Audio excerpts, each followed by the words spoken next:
You see this 8-foot tall broken stump where a loblolly pine tree was at? Well, that tree was already dead and the wind got a hold of it and just ripped it apart, threw it to the ground right there. And that ragged end over here is where I got a piece, the piece that we'll use this morning for bow drill. It's got 20 growth rings on it, so it's interesting that it's 20 years of pine tree of sapwood. And I have used coarse grained wood like sapwood before, and it works just fine.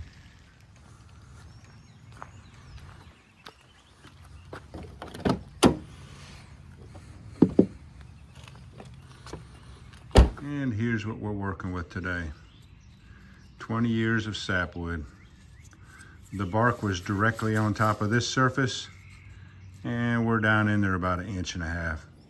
1, 2, 3, 4, 5, 6, 7, 8, 9, 10, 11, 12, 13, 14, 15, 16, 17, 18, 19, 20, 21, 22. About 22. All right, let's baton it.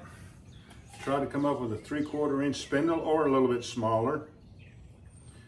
And a thin fireboard, maybe a 1/2 inch thick.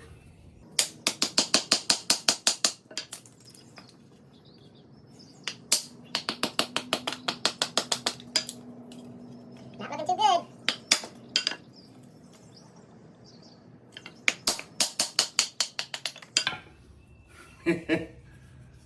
We'll turn that into a spindle. And this can be our fireboard. Good.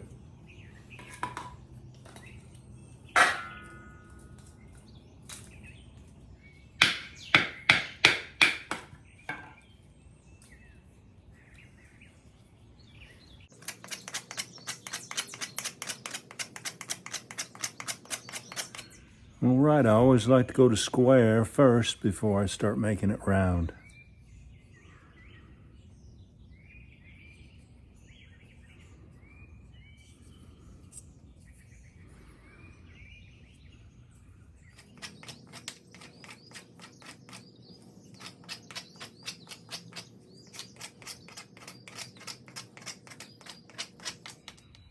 Looking pretty good. Let's put the ends on them. Now, on this bearing block end, you can come down about 2 inches and bring it to a point. That point should be on center, and then turn it 90 degrees. It should still be on center.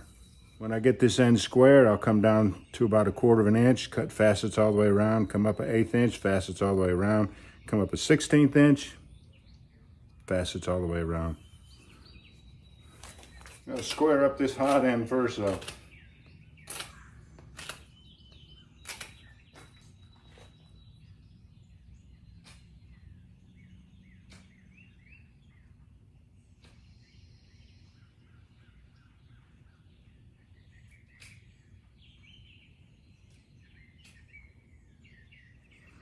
This bearing block end, point should be on center, turn it 90 degrees, the point's still on center. Doesn't have to be absolutely perfect. And here's our hot end. That's looking great. Now for a fireboard. You want to pick which side sits the flattest. Looks like this side does. And you're going to true up this top side. And that's only 1/2 inch.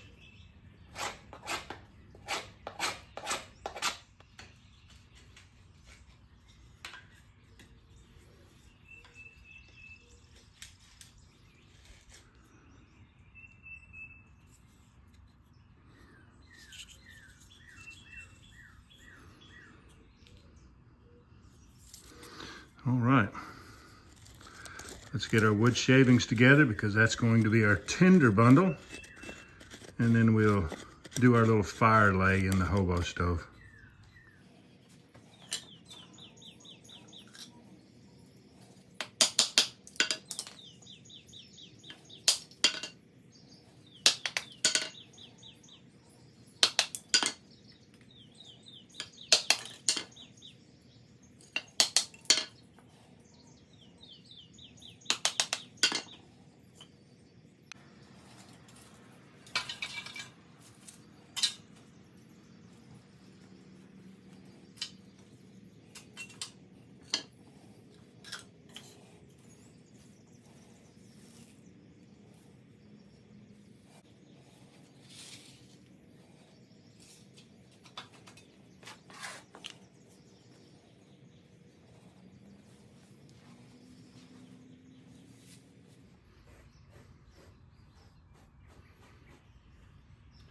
This is the most important part of the whole tinder bundle.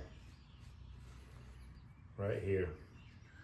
When I put this finest of powder on top of that ember, it's going to increase it in size by about 2 or 3 times and really increase the intensity, of course.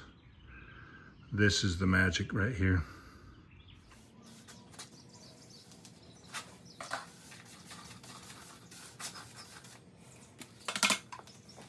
All right, we are ready to give it a try. Everything here is pine. The spindle, fireboard, the different sizes of tinder, even the fatwood bearing block, our fuel wood. Let's burn it in.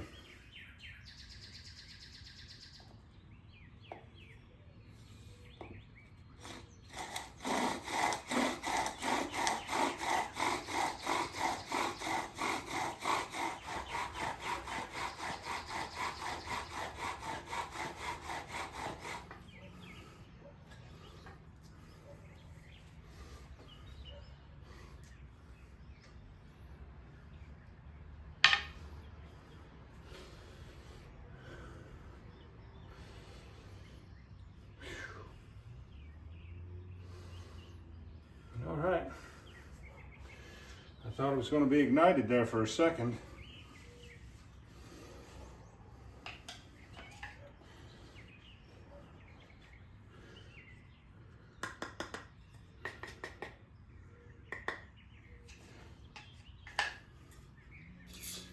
I'll go ahead and cut a notch. A square point notch is going to be wider than usual because pine has fluffy dust that kind of gets hung up at the top of the notch.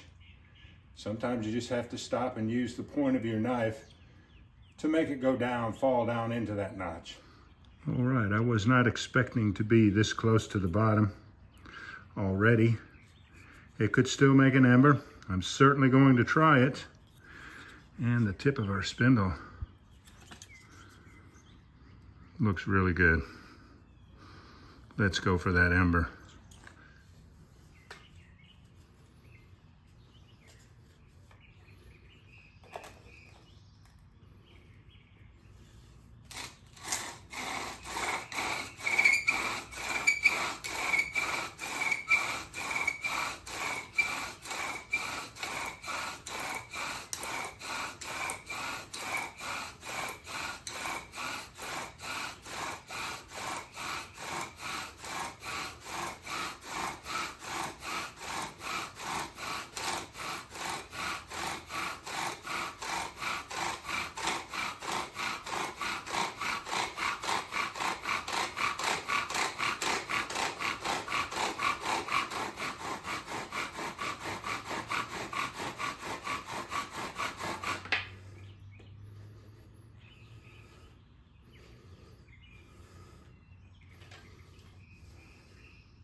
Looking pretty good.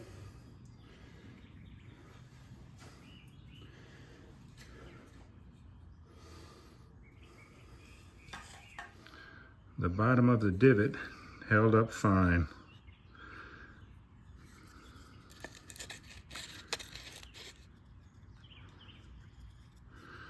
Did a good job.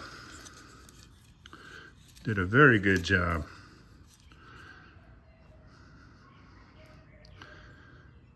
That is going to be a great set.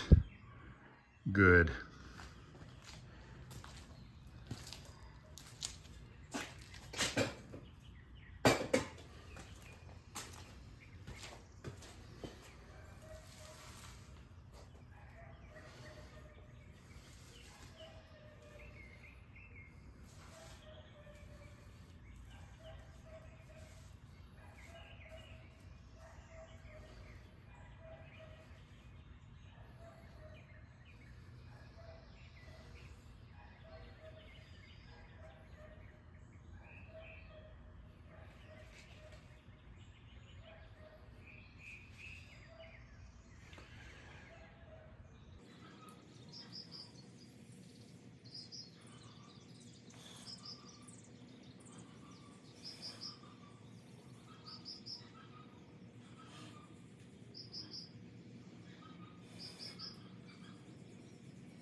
The object here is not to get flames. It's to build as big of an ember as you can build before you have to put it in the hobo stove.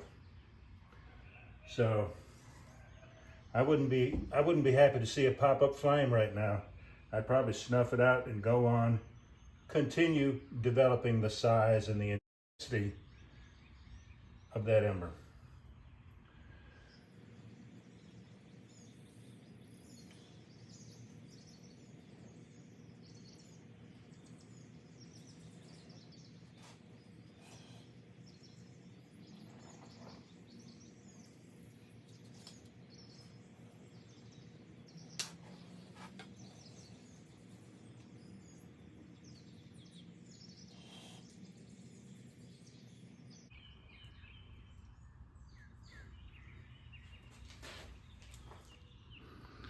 Let that ember build.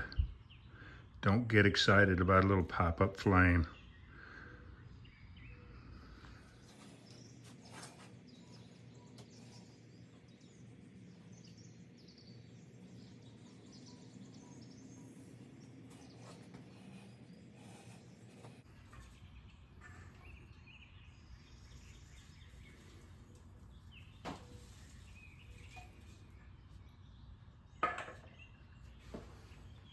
All right, y'all, do me a favor.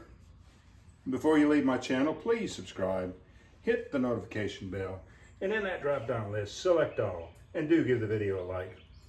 I appreciate you joining me on this one. We'll catch you on the next one.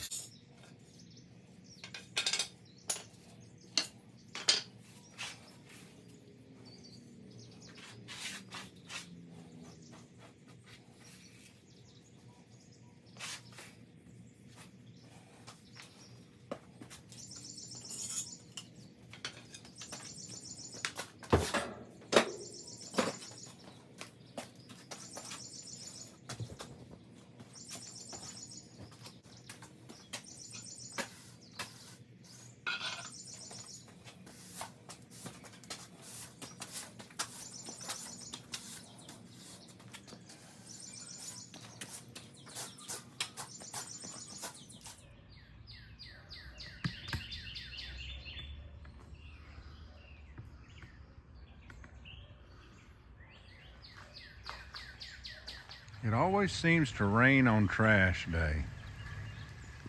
Yeah, I did.